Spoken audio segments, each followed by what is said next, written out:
The conference room door slammed shut behind Aaron as the words still rang in his ears. "We're removing you from the Apex campaign team, effective immediately." In that moment, standing alone in the polished hallway of Horizon Creative's downtown Chicago office, he knew the real reason had nothing to do with his performance metrics or missed deadlines. It was the photo of him and his ex that had somehow circulated among the team, the one that made his sexuality impossible to ignore any longer. Aaron's chest tightened as he walked to his desk, the open-plan floor suddenly feeling like a stage where every eye followed him.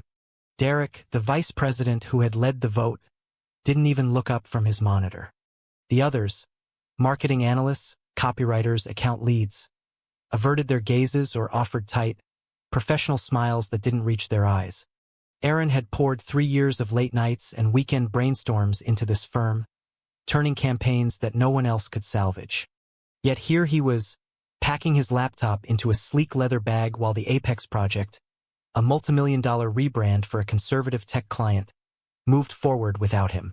He kept his face neutral, the same mask he had worn since moving from a small Ohio town where his parents still believed their son would settle down with a nice girl someday. At 32, Aaron had built a life in Chicago that looked perfect on paper. Corner desk with a view of the river, gym membership, weekend brunches with friends who knew the truth. But at work he had stayed carefully neutral. No rainbow pins, no boyfriend mentions, no Friday happy hours that might lead to questions. Apparently, neutrality hadn't been enough. Easton's desk sat 3 rows away. The blonde account manager was hunched over his keyboard, fingers flying, but Aaron caught the quick glance Easton shot him. Something between guilt and regret, before Easton looked away again. They had worked side by side on dozens of pitches, shared inside jokes over takeout at 2 in the morning, and once, after a particularly brutal client review, Easton had rested a hand on Aaron's shoulder just long enough for the touch to linger in Aaron's memory for weeks. Yet, in the meeting Easton had stayed silent. Aaron slung his bag over his shoulder and walked out without saying goodbye. The elevator ride down 43 floors felt endless. Outside, the October wind off Lake Michigan whipped his coat as he headed toward the L train. His phone buzzed, his best friend Marcus from the graphic design floor across town. "Heard what happened. Come over tonight. We'll talk." Aaron typed back a single word, "Thanks." He didn't trust himself to say more. Back in his apartment in Lincoln Park, Aaron dropped his keys on the counter and stared at the city lights twinkling beyond the window. The silence pressed in. He had always told himself that hiding was temporary, that success would make everything easier. Now success had been stripped away, and the hiding felt like a cage he had built himself. His mother's last phone call echoed in his head. "We just want you to be happy, honey. Are you seeing anyone special?" He had lied again the way he always did. A soft knock at the door startled him. He opened it to find Easton standing there, coat collar turned up against the chill, blonde hair slightly tousled from the wind. "Can I come in?" Easton asked, voice low. Aaron stepped aside, heart hammering. This was the last person he expected tonight, the one whose silence in that room had hurt more than Derek's outright hostility. Easton closed the door behind him and stood awkwardly in the small living room. "I didn't know they were going to do that today," he said. "I tried to talk to Derek before the meeting, but he trailed off, rubbing the back of his neck." Aaron waited, arms crossed, the betrayal still raw. Easton's blue eyes met his. "I should have said something louder. I'm sorry." The apology hung between them, heavier than either man expected. Aaron poured 2 glasses of water because he didn't trust his hands not to shake if he reached for anything stronger. They sat at the kitchen island, the city humming far below. Easton spoke first, voice careful. "The client is conservative. Derek said bringing you in might complicate the messaging. I told him that was bullshit, but the rest of the team, they went along with it." Aaron laughed bitterly. "So my entire career here comes down to a leaked photo from 2 years ago." Easton winced. "I saw the photo," he admitted quietly. "I didn't share it, but I didn't delete it from the group chat either. I was scared." The confession landed like another small blow. Aaron had suspected Easton might be struggling with his own questions. Those lingering looks, the way Easton always found reasons to stay late when Aaron did, but fear had kept both of them silent. They talked until the sky outside turned from navy to black. Easton didn't leave until nearly midnight, promising to keep Aaron updated on the campaign. When the door clicked shut, Aaron leaned against it and closed his eyes. For the first time in years, the carefully constructed walls around his identity felt like they were cracking, and he wasn't sure whether to be terrified or relieved. The next morning, his inbox filled with sympathetic messages from allies and a curt note from HR confirming his removal. Aaron forwarded the HR email to Marcus with a single line, "It's official." Then he opened his laptop and started updating his resume. The Apex campaign was supposed to be his ticket to senior creative director. Now it felt like the door that had slammed in his face might actually be the one that forced him to walk through a new one. Aaron spent the next week in a fog of interviews and freelance pitches, trying to outrun the sting of rejection. He met with 2 rival agencies, both impressed by his portfolio but hesitant when he mentioned his sudden departure from Horizon.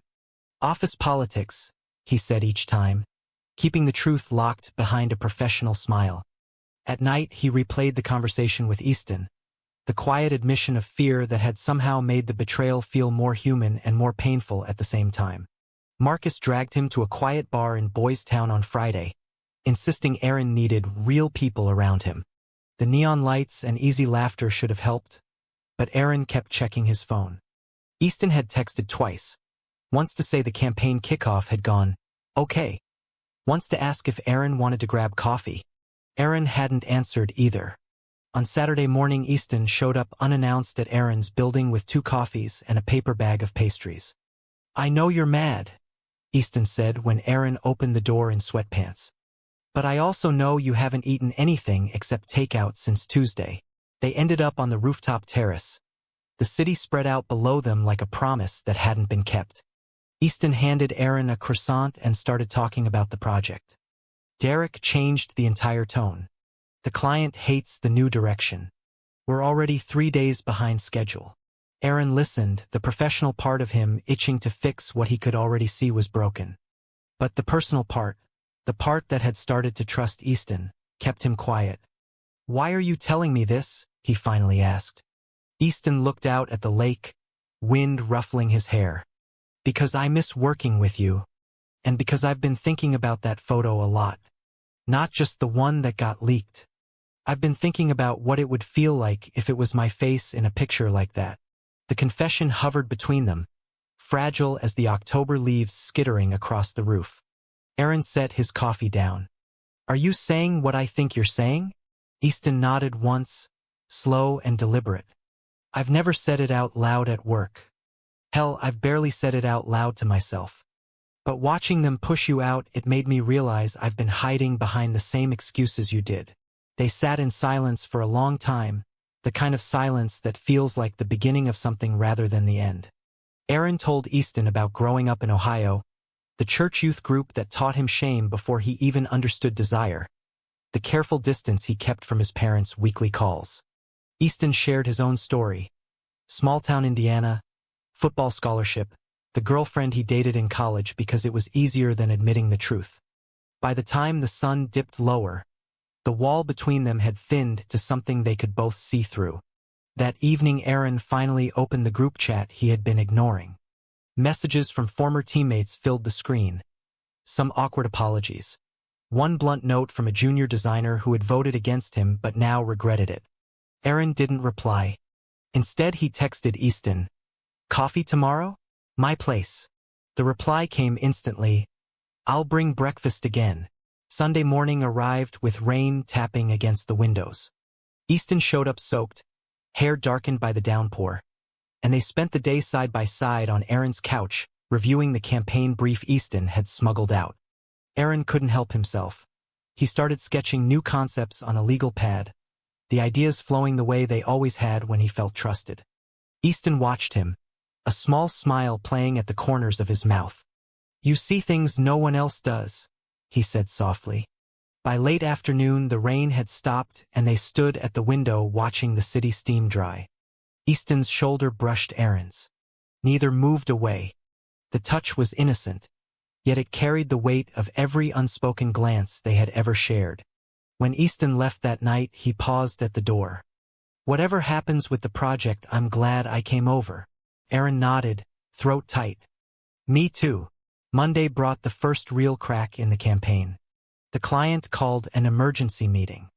Easton texted Aaron a single screenshot. The revised deck with half the slides crossed out in red. "They're panicking," the message read. Aaron stared at his phone, the old instinct to fix rising fast. But he reminded himself he was no longer on the team. He was free. The thought should have felt liberating. Instead it felt lonely. That night Aaron called his mother. She asked the usual questions, and for the first time in years he didn't deflect. "Mom, I need to tell you something important." The line went quiet. He could hear the television in the background, his father's recliner creaking. "I'm gay," Aaron said, the word steady even though his hands weren't. His mother's response was gentle but guarded. "We love you, honey. We just want you to be safe." It wasn't acceptance, not yet, but it was a door opening instead of slamming shut. When he hung up, Aaron felt lighter than he had in months. The exclusion from Horizon had forced him to look at every part of his life he had been keeping small. And in the middle of that reckoning, Easton kept showing up. Texts, coffees, quiet conversations that felt more real than anything Aaron had allowed himself before. The call came at 7:14 a.m. on a Wednesday. Aaron was halfway through his morning run along the lakefront when his phone vibrated. He slowed to a walk, chest heaving, and answered without checking the name. Derek's voice, clipped and tense, filled his ear. "Aaron, we need to talk. The Apex pitch is falling apart. Client pulled the second milestone payment. Can you come in?" Aaron stopped completely, wind whipping off the water. "I'm not on the team, Derek." A long pause. "We know. Look, we made a mistake. The creative direction is off. The client wants the original voice you brought. We're willing to reinstate you at senior level with back pay." Aaron almost laughed. The offer was everything he had wanted 3 weeks ago. Now it felt like a consolation prize wrapped in desperation. He told Derek he would think about it and hung up. Back at his apartment, he paced the living room, replaying every slight, every whispered comment he had ignored for years. Easton arrived 20 minutes later, still in the button-down he had worn to the emergency meeting. "They voted unanimously this morning," Easton said, dropping onto the couch. "Even the ones who stayed quiet before. They're scared." Aaron sat across from him. "And you? What did you vote?" Easton met his gaze without flinching. "I voted to bring you back the first time they asked. I told them we were idiots to let you go." The honesty settled something inside Aaron. They spent the next hour going over the campaign wreckage. Missed deadlines, tone-deaf copy, visuals that felt corporate and cold. Aaron's fingers itched to open his laptop and start fixing it. By noon, they were at Aaron's dining table surrounded by printed decks and sticky notes. Easton ordered Thai food while Aaron sketched new concepts on his tablet. The rhythm felt familiar, comfortable, but now layered with something deeper. Every time their hands brushed reaching for the same marker, the air shifted. When Easton laughed at one of Aaron's sarcastic comments, the sound warmed the room more than the heater ever could. That afternoon Aaron called Marcus. "They want me back." Marcus whistled. "You going?" Aaron looked across the table at Easton, who was highlighting a problematic slide. "I think so, but on my terms." Marcus's voice softened. "Just make sure those terms include protecting yourself. You've grown a lot in 3 weeks, man. Don't let them shrink you again." Tuesday morning Aaron walked back into Horizon Creative wearing the same gray suit he had worn the day they removed him. The floor went quiet as he passed. Derek met him in the glass conference room, hand extended like nothing had happened. Aaron shook it once, brief and professional. "I'll take lead on creative again," Aaron said calmly. "Full authority on final concepts. And I want Easton as my direct account partner." Derek hesitated only a second before nodding. The first team meeting was awkward. Aaron stood at the head of the table and laid out the new direction in 10 crisp minutes. No one interrupted. When he finished, Easton caught his eye and gave a small, proud nod that made Aaron's chest tighten in the best way. They worked straight through lunch, the energy in the room shifting from panic to focused determination. That night Easton walked Aaron to the elevator. "You were brilliant today," he said quietly. Aaron smiled for the first time in weeks. "We're not out of the woods yet." Easton's fingers brushed his as the doors opened. "But we're in it together now." The next 10 days blurred into a marathon of revisions and client calls. Aaron's concepts breathed life back into the campaign. The client, initially skeptical, started replying with exclamation points.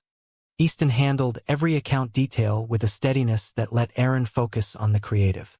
Late one evening, after the rest of the team had gone home, they sat on the floor surrounded by storyboards. Easton leaned back against the couch, loosening his tie. "I told my sister last night," he said softly. "About me. About us working together again." Aaron looked up. "And?" Easton smiled. "She said it was about time I stopped pretending." The moment stretched, warm and full of possibility. Aaron reached over and squeezed Easton's shoulder, the touch lingering. Neither pulled away.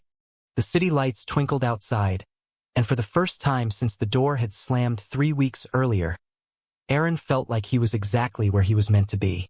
The client presentation loomed like a storm cloud. Aaron and Easton stayed until midnight 3 nights in a row, refining every slide until the deck felt bulletproof. On the morning of the big meeting, Aaron stood in front of the mirror adjusting his tie, while Easton waited in the living room with fresh coffee. "You ready?" Easton asked when Aaron emerged. Aaron nodded, but his stomach twisted. This wasn't just about saving the campaign anymore. This was about proving to himself and to the team that he belonged here on his own terms. The conference room was packed. The client team from the tech company sat on one side, faces unreadable. Derek introduced Aaron as the returning creative lead. Aaron launched into the presentation with quiet confidence, walking them through the new narrative that honored the brand's values while adding the emotional depth the previous version had lacked. Halfway through, the client CMO leaned forward, nodding. When Aaron finished, the room erupted in applause. The CMO stood and shook Aaron's hand. "This is exactly what we needed. We're back on track." The team celebrated with pizza in the break room that afternoon. Even Derek offered a grudging "good work." But Aaron noticed the undercurrent. Some colleagues still avoided his eyes, the same ones who had voted him out. Easton stayed close, their shoulders brushing whenever they reached for another slice. Later, in the elevator down to the lobby, Easton turned to him. "You did it. You saved us." Aaron smiled. "We saved us." That weekend they finally took a breath. Easton suggested a hike along the Indiana dunes. They drove east with the windows down, autumn colors blazing on both sides of the highway. On a quiet stretch of beach, waves rolling in from the lake, Easton stopped and turned to Aaron. "I've been thinking about what happens after this project wraps. About us." Aaron's heart picked up speed. Easton continued, voice steady despite the wind. "I don't want to hide anymore. Not at work, not with my family, not with you." He reached out and took Aaron's hand right there on the sand. The gesture was simple, but it felt like the first honest thing either of them had done in years. Aaron squeezed back. "I'm scared too," he admitted. "My parents are still processing. The team is still adjusting. But I'm tired of being scared." They stood like that until the sun dipped low, hands linked, the water cold around their ankles. When they drove back to Chicago that night, the silence between them was comfortable, full of promise. Monday brought the first hint of real trouble. Derek called Aaron into his office. The client loved the new direction, but some of the old guard on the team are uncomfortable with the optics. They're worried about perception if word gets out that you and Easton are close. Aaron kept his face neutral. "Are you asking me to hide again?" Derek shifted. "I'm asking you to be professional." Aaron stood. "I am being professional. And if being myself is a problem, then maybe this isn't the right place for me after all." He walked out before Derek could respond. Easton found him in the stairwell. I heard. Aaron leaned against the concrete wall. I'm not going back in the closet for anyone. Easton stepped closer. You don't have to. I've already told HR I'm dating you. Officially. Aaron blinked. You did what? Easton smiled, small and brave. I figured if we're doing this, we do it right. The kiss that followed was soft, tentative, the kind that asked permission and received it in full. When they pulled apart, the stairwell felt brighter. The next 2 weeks tested every boundary. A few team members distanced themselves, but others, younger creatives who had stayed quiet before, started speaking up in support. The project hit every milestone. The client signed the final contract with a bonus clause. On the Friday the deal closed, the entire floor gathered for cake. Derek made a short speech crediting the whole team, but everyone knew who had turned the ship around. That night Aaron and Easton celebrated alone on Aaron's rooftop. String lights glowed overhead as they shared a bottle of champagne. Easton raised his glass. To second chances. Aaron clinked his. To not needing them in the first place. They talked until the city quieted, sharing dreams for the future. Maybe starting their own boutique agency someday. Maybe just building a life where neither had to hide. When Easton stayed over for the first time, it was nothing dramatic. Just two men falling asleep side by side. The weight of months of fear finally lifting. The success of Apex brought new opportunities. Aaron was promoted to senior creative director with a corner office. Easton received a raise and the title of account director. The firm's culture shifted in small but noticeable ways. Rainbow pins appeared on a few desks. HR rolled out new inclusion training. Yet Aaron knew real change was slower than any promotion. Some colleagues still kept their distance, and his parents' weekly calls remained careful, probing. One evening Aaron's mother called while Easton was cooking pasta in the kitchen. Your father and I have been talking, she said. We'd like to come visit for Thanksgiving. If that's okay. Aaron glanced at Easton, who gave an encouraging nod. We'd love that, Aaron replied, the we feeling natural for the first time. When he hung up, Easton wrapped his arms around him from behind. You're braver than you give yourself credit for. Aaron leaned back into the embrace. We both are. Work continued at a brisk pace. A new client pitch landed on Aaron's desk. A national nonprofit focused on LGBTQ youth. Aaron took it personally. He and Easton stayed late again, but this time the energy was different. They brainstormed openly, laughing when ideas sparked. One night, reviewing mood boards, Easton pointed to a photo of two young men walking hand in hand. That could be us in 10 years, he said quietly. Aaron smiled. I like that picture. The misunderstanding came unexpectedly.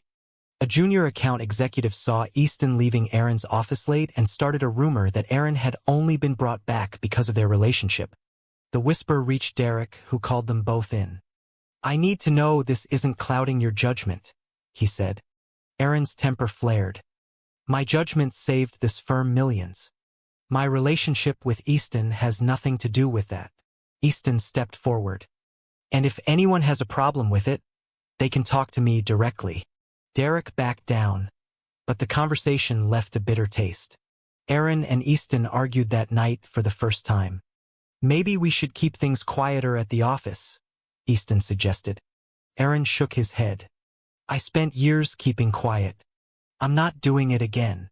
The disagreement stretched into the early hours, both men exhausted and afraid of losing what they had just found. In the end, Easton pulled Aaron close. You're right. We do this our way. The make-up conversation was gentle, full of the kind of understanding that only comes after almost losing something precious. Thanksgiving arrived with Aaron's parents flying in from Ohio. The dinner table in Aaron's apartment felt both foreign and right. His mother hugged Easton tightly. His father shook his hand and said, Treat my son right. It wasn't perfect, there were awkward pauses, but it was progress. After dessert, Aaron and Easton stood on the rooftop watching the city lights. I never thought I'd have this, Aaron said. Easton kissed his temple. Neither did I. The project that had once torn them apart now felt like the foundation they had built everything else on. Aaron's internal crisis, the shame, the fear, the constant weighing of who he could be, had transformed into a quiet strength. He no longer measured his worth by other people's comfort. Easton had found his own voice, coming out to his entire family over a video call the week before. Their love wasn't flashy or dramatic. It was steady, built on late-night talks, shared responsibilities, and the courage to choose each other every day. The new year brought fresh challenges. Horizon Creative won a major industry award for the Apex campaign, and Aaron accepted it on stage with Easton beside him. The applause felt different now, earned, not borrowed. Backstage, Derek pulled Aaron aside. "I was wrong about a lot of things," he admitted. "I'm glad you came back." Aaron nodded. Second chances work both ways. Yet not every colleague had changed. When a new hire made a snide comment about office romances, Aaron handled it calmly but firmly, filing a report that led to sensitivity training for the entire floor. Easton stood by him through every meeting, their partnership now an open secret that no one dared question. One quiet Saturday, Aaron drove Easton to a small park overlooking the lake. They walked the path where they had first held hands months earlier. Aaron stopped under a bare tree and turned to Easton. "I've been thinking about the future, about leaving Horizon and starting something new, our own agency, focused on brands that actually stand for something." Easton's eyes lit up. "I'm in. Whatever you want to build, I want to build it with you." They talked for hours about logistics, dreams, fears. Aaron realized the exclusion that had once shattered him had become the catalyst for everything good that followed. He had learned that love wasn't something to hide. It was something to fight for. Easton had discovered that courage wasn't the absence of fear but the decision to move forward anyway. Their families were slowly coming around. Their friends celebrated them. And at work, they had carved out a space where they could be both professional and authentic. As spring arrived, the city bloomed around them. Aaron and Easton stood on their rooftop one evening, the skyline glittering like it had the night everything changed. Easton slipped his arm around Aaron's waist. "Remember when they kicked you off the project?" Aaron laughed softly. "Best thing that ever happened to me." They kissed under the stars, slow and sure, two men who had walked through betrayal and come out stronger on the other side. True or false? Sometimes the greatest act of love is walking away from those who failed you when you needed them most.